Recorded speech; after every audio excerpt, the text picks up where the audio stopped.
To produce steam, you need heat. Plant boilers rely on the process of combustion to generate this heat.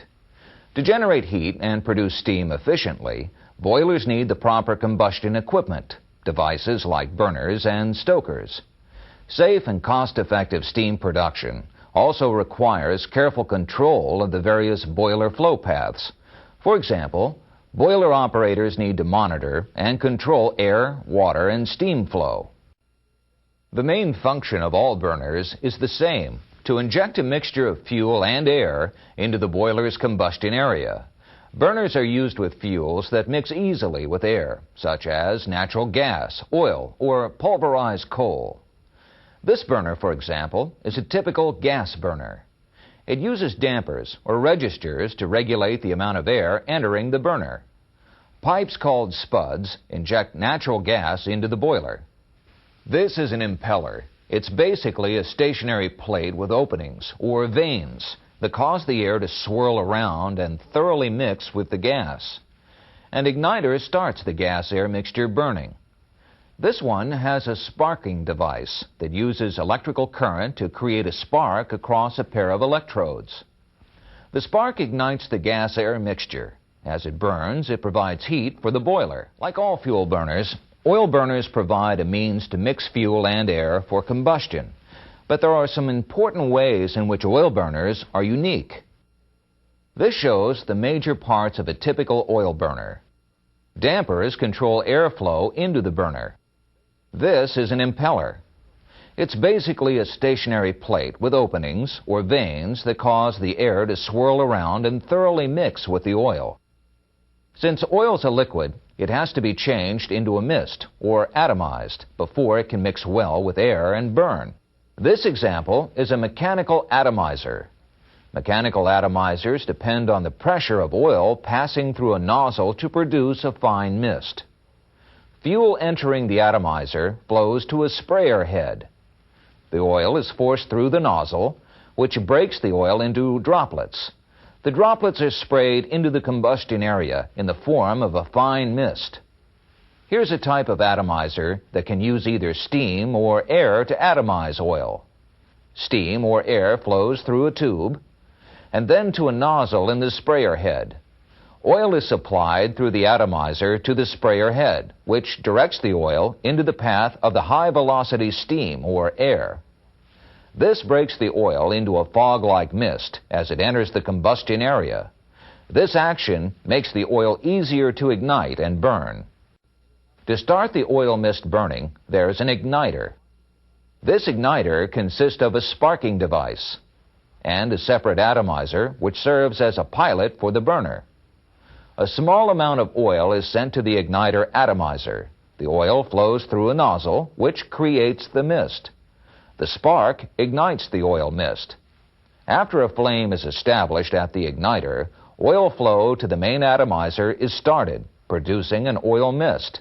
Then the igniter flame ignites the oil mist, and the combustion process begins. Some boilers are designed to burn solid lumps of coal.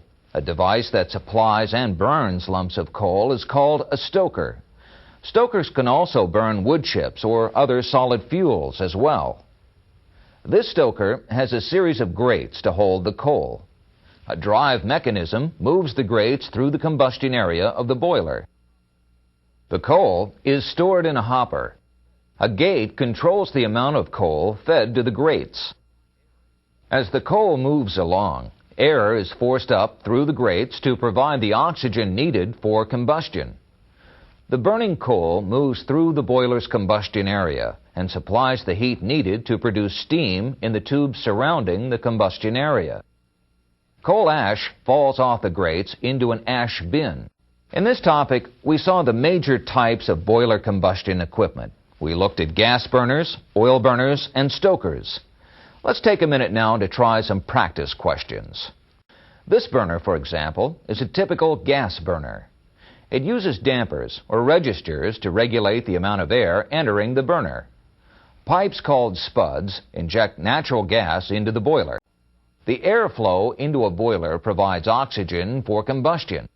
Gases produced during combustion flow out of the boiler and are discharged from the stack. The flow of air and other gases through a boiler is referred to as draft. The components typically used to provide draft are fans. There are two basic categories of draft fans: forced draft fans and induced draft fans. As their name implies, forced draft fans force air into the boiler. A forced draft fan draws air from outside the boiler and forces it through the burner into the combustion area. Induced draft fans create draft by drawing combustion gases from the boiler. Many boilers operate with only a forced draft fan. However, some boilers need both types to provide the proper draft.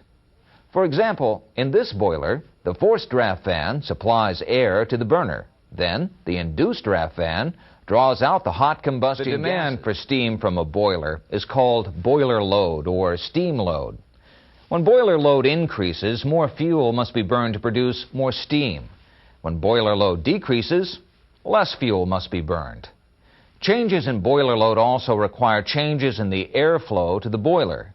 The mixture of fuel and air supplied to a boiler is called the fuel-to-air ratio.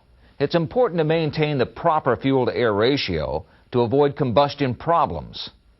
For example, if the boiler is not getting enough air, some of the fuel entering the boiler won't burn. Instead, it may get carried out with the combustion gases and wasted. In some cases, unburned fuel could build up in the boiler. This buildup could cause an explosion if the fuel were ignited. In oil-fired boilers, unburned fuel may create soot deposits that coat boiler tube surfaces. Soot buildup interferes with heat transfer and reduces the boiler's ability to produce steam. In extreme cases, you may also see black smoke coming from the stack of an oil-burning boiler that's not getting enough air. On the other hand, if a boiler gets too much air, some of the fuel is used up to heat the extra air. This heat flows out of the boiler with the combustion gases. As a result, there's less heat available to produce steam. Most boiler operating procedures specify the proper fuel-to-air ratio. In addition, many boiler control systems automatically adjust the fuel and air mixture as boiler load changes. In some boilers, the air supplied to the combustion area is preheated. Preheating the air raises its temperature closer to the point where ignition occurs. This, in turn, helps to ensure efficient and complete combustion. One way to heat the air flowing into a boiler is with a rotary air heater, or preheater. This one consists of a series of heating surfaces, or elements, which are connected to a motor-driven shaft. The top half of this heater is in ductwork that routes hot combustion gases from the boiler through the air heater and on to the stack. The bottom half is in ductwork that directs incoming air through the heater and on to the boiler. A seal prevents hot combustion gases from mixing with the air flowing to the boiler. The heating surfaces rotate through the hot combustion gases. So, in this section, the heating surfaces are warmed by the hot gases. Then, the rotating heating surfaces transfer heat to the cooler air flowing to the boiler. The warmed air is sent to the boiler's combustion area. With this design, heat that would otherwise leave through the stack unused preheats the air entering the boiler, so the boiler operates more efficiently.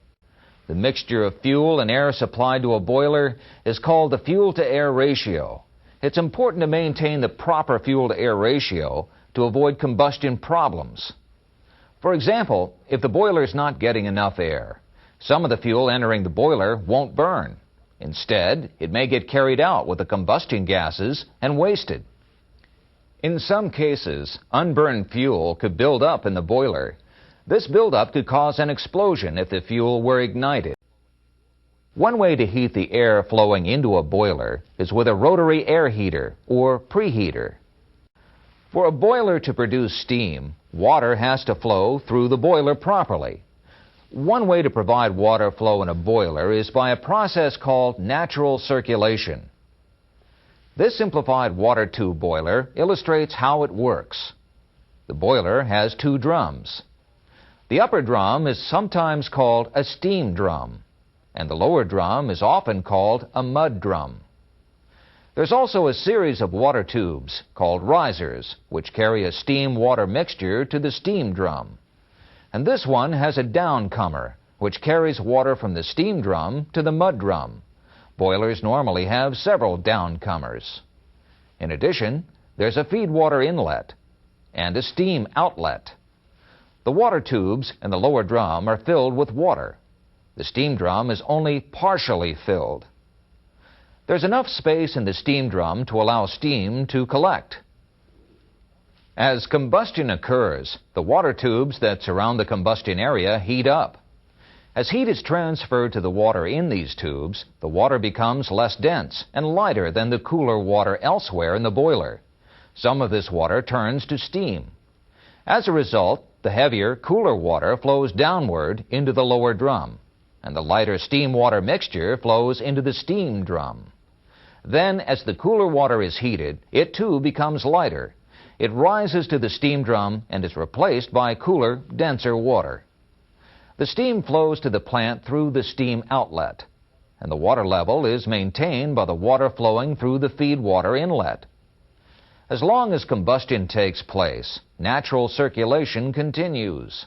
Not all water tube boilers rely on natural circulation. In some cases, a circulating water pump is used to produce the flow of water in a boiler. This type of circulation is called controlled or forced circulation. In this example, the pump draws water from the steam drum and forces it through the lower drum and the risers.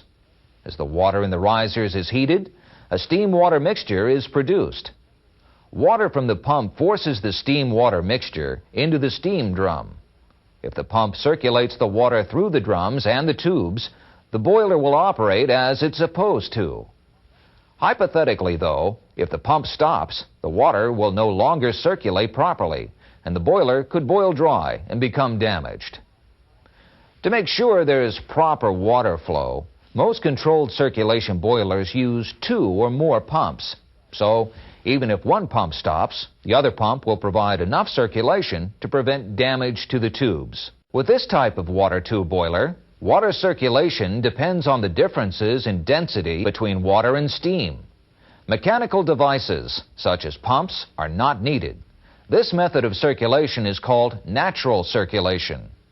One way in which boilers are made more efficient is by heating the feed water before it enters the boiler. If the feed water is preheated, the boiler will require less fuel to produce steam. A device that's used to preheat feed water is an economizer. Economizers are often used in water tube boilers. An economizer is basically a series of water tubes located in the flow path of the combustion gases. Feed water is routed through the tubes on its way to the steam drum. The water is heated by the hot combustion gases flowing past the tubes. The economizer improves boiler efficiency by making use of heat in the combustion gases that would otherwise be wasted. The steam produced by a boiler generally contains some moisture. Some plant processes require relatively dry steam, so the moisture could be a problem. To prevent equipment damage from moisture, some boilers are equipped with moisture separators, devices that remove moisture from steam before it's sent to the plant. One type of moisture separator is a centrifugal separator, or cyclone separator, located in the steam drum. It works by directing the steam-water mixture into a circular chamber. The circular shape of the chamber causes the mixture to swirl around. The swirling action creates a centrifugal force. This force flings moisture droplets against the chamber walls. Then the droplets run back into the drum. The lighter steam flows out the top of the chamber. Some boilers use a dryer along with centrifugal separators. This design is often found in processes where extremely dry steam is required. This dryer consists of a series of V-shaped plates.